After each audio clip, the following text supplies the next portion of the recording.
Picture a nation sitting atop the world's largest proven oil reserves, a treasure so vast it should have guaranteed prosperity for generations.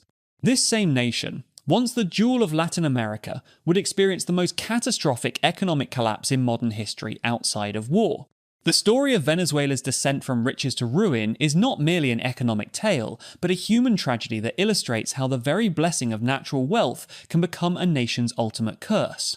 In the early decades following oil's discovery in the Maracaibo Basin in the 1920s, Venezuela transformed from a rural backwater into Latin America's success story. Foreign companies rushed in, bringing technology and investment that turned black crude into rivers of wealth.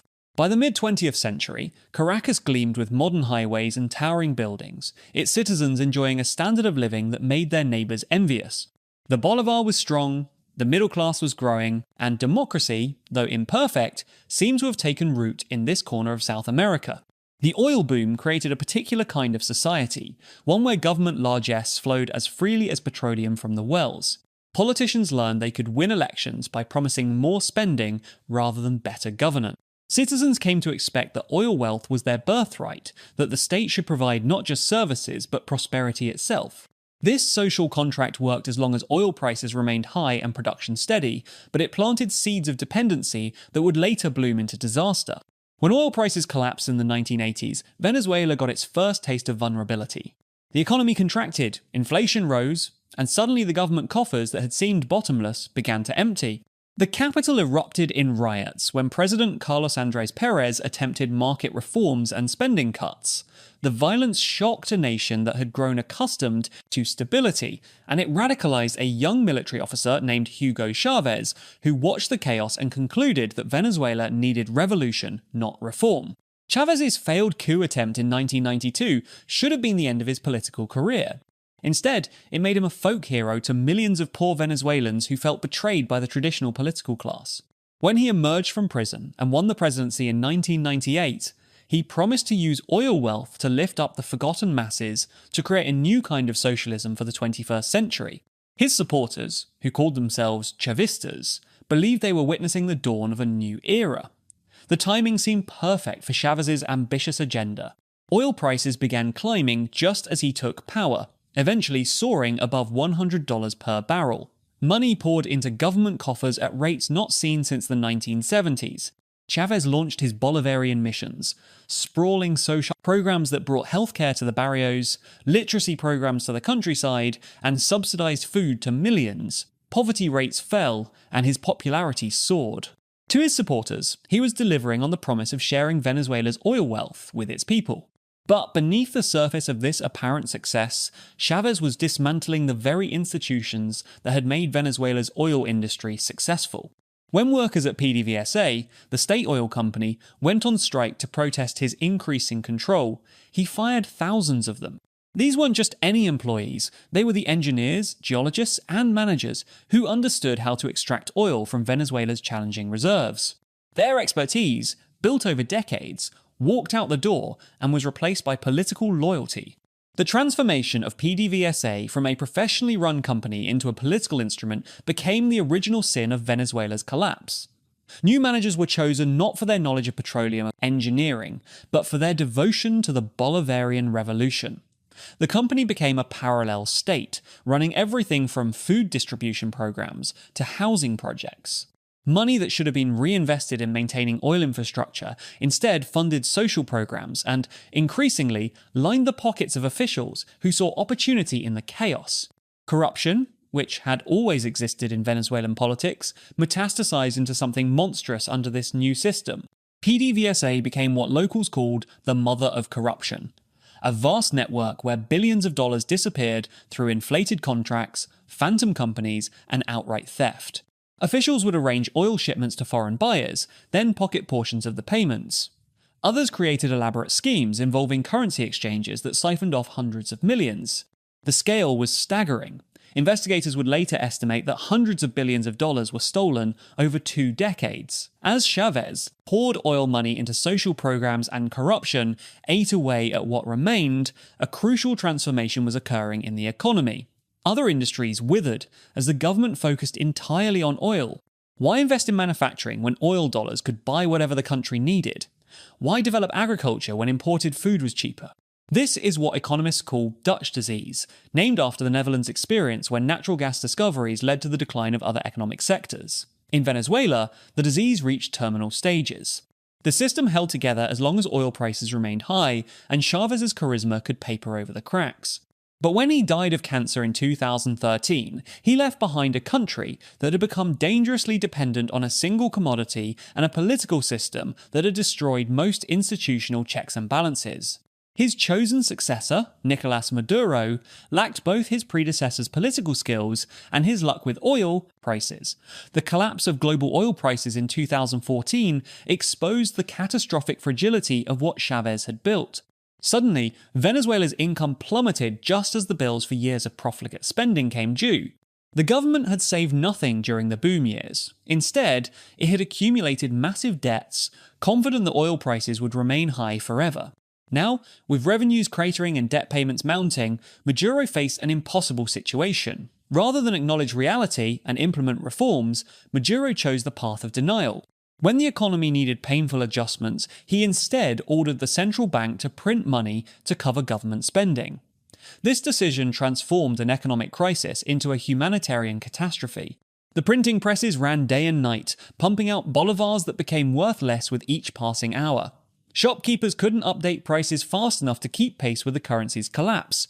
The hyperinflation that followed defied comprehension. Prices doubled, then doubled again, spinning into a vortex where money essentially lost all meaning. Workers would rush to spend their wages the moment they received them, knowing that waiting even a day meant their purchasing power would evaporate. The government stopped publishing inflation statistics when they became too embarrassing, but economists estimated it reached millions of % annually. Venezuela had achieved the dubious distinction of suffering the worst hyperinflation in the Western Hemisphere's history. As the currency collapsed, so did the basic functioning of society. Businesses couldn't operate when they couldn't calculate costs or prices. Importers couldn't bring in goods when the government controlled foreign currency and refused to provide it at realistic rates. Store shelves emptied of basic necessities. Medicines disappeared from hospitals. The electrical grid, neglected for years, began failing, plunging entire cities into darkness for days at a time. The human toll was devastating. Venezuelans who had once enjoyed middle-class lifestyles found themselves skipping meals, not out of choice but necessity. Parents watched their children grow thin, unable to find or afford food. Hospitals became places of despair where patients died from treatable conditions because there were no antibiotics, no surgical supplies, sometimes not even running water. The weight of the average Venezuelan adult dropped significantly as hunger became widespread. This catastrophe triggered one of the largest refugee crises in the Western Hemisphere's history. Millions of Venezuelans fled their homeland, walking across borders with whatever they could carry, seeking food, work, and a chance at survival. Families scattered across the continent as parents sent children to relatives abroad, hoping they could at least eat regularly. The exodus drained Venezuela of its educated professional class, the very people needed to rebuild the country. The international community watched in horror, but responses varied dramatically. The United States, viewing Maduro's government as illegitimate and corrupt, imposed increasingly severe sanctions. These measures started by targeting individual officials, but eventually expanded to include the oil industry itself, cutting Venezuela off from its primary customer and forcing it to sell oil on black markets at steep discount. Whether these sanctions hastened the regime's potential fall, or simply added to citizens' misery, became a matter of fierce debate. Meanwhile, Maduro's government found allies in Russia, China, Cuba, and Iran, countries willing to provide support in exchange for oil, influence, or the simple pleasure of frustrating American foreign policy. Russian military advisors appeared in Caracas, Chinese loans kept the government barely afloat, and Cuban intelligence services helped Maduro maintain his grip on power. Venezuela became a geopolitical battleground where great powers wrestled for influence while ordinary citizens suffered. The government's response to crisis was not reform but retrenchment. As conditions worsened, Maduro tightened control, using food distribution as a weapon to ensure loyalty, deploying military forces to suppress protests, and systematically dismantling what remained of democratic institutions. Elections became theatrical performances with predetermined outcomes. The legislature was neutered when the opposition won control. Courts became tools of political persecution rather than justice. Yet even as the formal economy collapsed, a strange transformation began occurring. Faced with the complete failure of socialist economic controls, the government quietly began abandoning them. Dollar transactions, once illegal, became commonplace and then officially tolerated. Price controls were ignored and then eliminated. Import restrictions loosened. In a bizarre irony, the sanctions that were meant to topple the regime forced it to liberalize the economy in ways that would have been unthinkable under Chavez. This partial dollarization and liberalization created a surreal dual economy.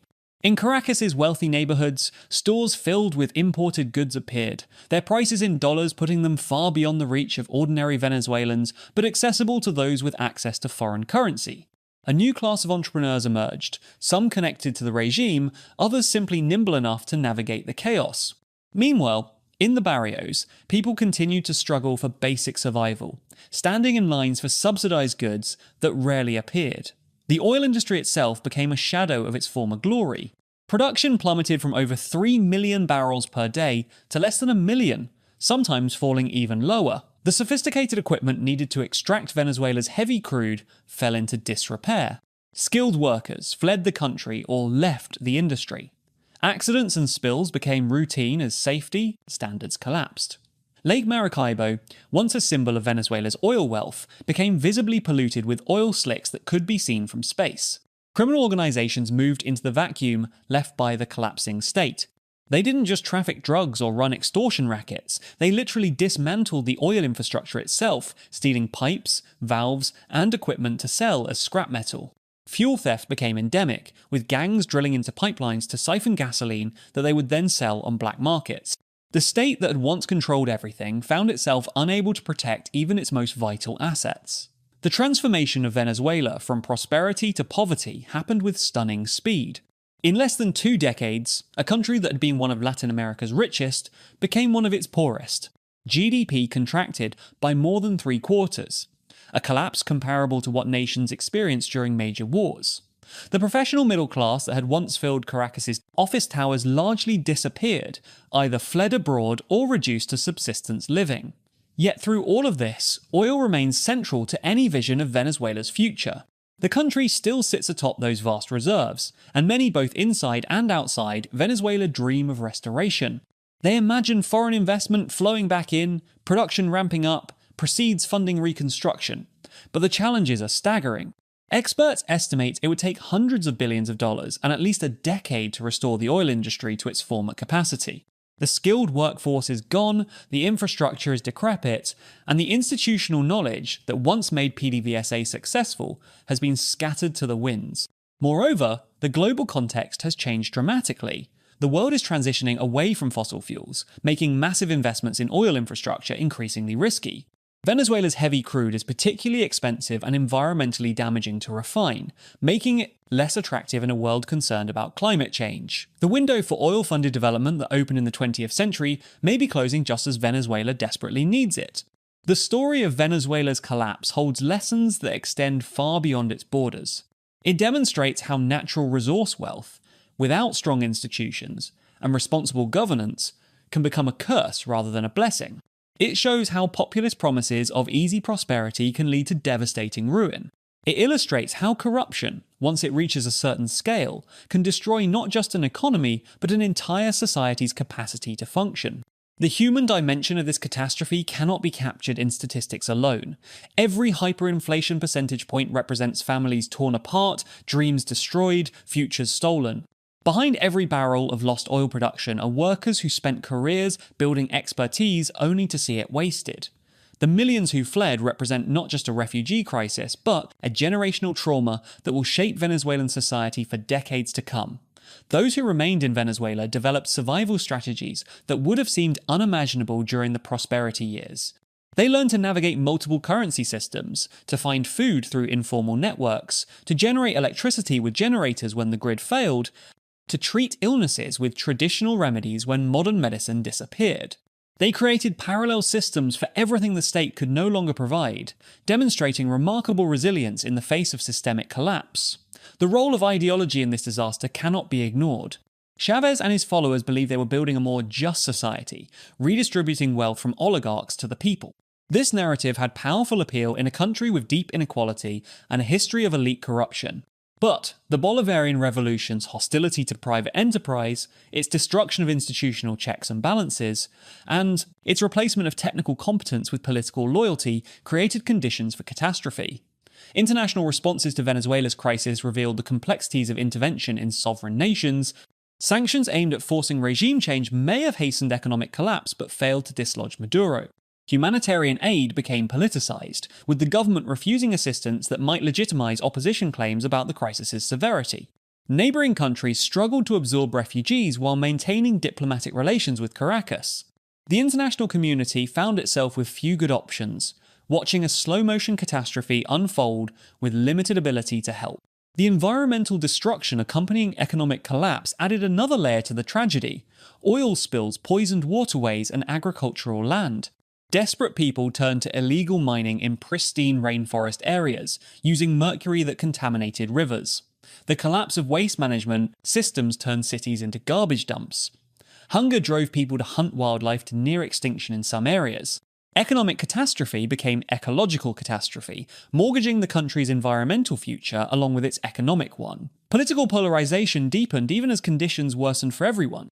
Government supporters, having tied their identity to the revolution, found it difficult to acknowledge failure. Opposition members, having predicted disaster, found little satisfaction in being proved right while their country burned. The middle ground, where compromise and reconciliation might occur, virtually disappeared. Venezuela became a nation of hostile camps, unable to unite even in the face of shared catastrophe. As the crisis stretched from years into more than a decade, it became normalized in disturbing ways. A generation of children grew up knowing nothing but scarcity and chaos. Young adults entered their productive years with minimal education and few opportunities. The elderly watched their pensions become worthless and their medical care disappear. What had been emergency conditions became simply life in Venezuela, crisis without end. The technological disconnect added a surreal element to the collapse. Venezuelans maintained active presences on social media even as their physical reality crumbled. They documented hyperinflation with Instagram posts showing worthless currency. They coordinated survival strategies through WhatsApp groups. They maintained connections with diaspora family members through video calls, creating a virtual Venezuela that existed alongside the physical one. Technology provided both a lifeline and a window through which the world could witness the catastrophe. Religious and spiritual movements gained strength as material conditions worsened and traditional institutions failed. Churches became distribution centers for food and medicine. Spiritual leaders offered hope when political leaders offered only empty promises. Faith provided a framework for understanding suffering that politics could not. The growth of evangelical churches in particular reflected a search for meaning and community in the midst of collapse. The breakdown of basic services created cascading failures throughout society. When electricity failed, water pumps stopped working. Without water, sanitation systems failed. Without sanitation, diseases spread. Without reliable power, food spoiled. Medicines requiring refrigeration became useless, and businesses couldn't operate. Each failure triggered others in an accelerating spiral of dysfunction. Education virtually ceased to function as a system of advancement. Teachers fled the country or left the profession when their salaries became worthless. Students stopped attending when they needed to help their families survive. Universities that had once been centres of excellence became ghost institutions with empty classrooms and departed faculty. A generation's intellectual development was sacrificed to the immediate needs of survival. The healthcare system's collapse was particularly cruel. Venezuela had once boasted modern hospitals and skilled medical professionals. But as equipment broke down and couldn't be repaired, as medicines disappeared, as doctors and nurses fled abroad, hospitals became places where people went to die rather than heal. Diseases that had been eradicated reappeared. Infant mortality rose. Life expectancy fell. The achievements of decades of public health progress vanished in just a few years. Yet even within this catastrophe, examples of innovation and adaptation emerged. Venezuelans created elaborate bartering systems when currency became useless. They developed networks for sharing scarce resources.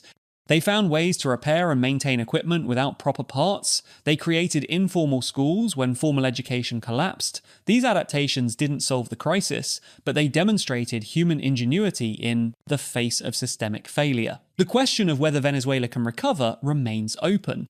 The country still possesses enormous natural wealth, not just oil, but gold, minerals, agricultural potential, and tourist attractions. Its people, those who remained and those who might return, possess education and skills. But rebuilding from such comprehensive destruction would require not just investment, but fundamental political change, institutional reconstruction, and social reconciliation that seem distant possibilities.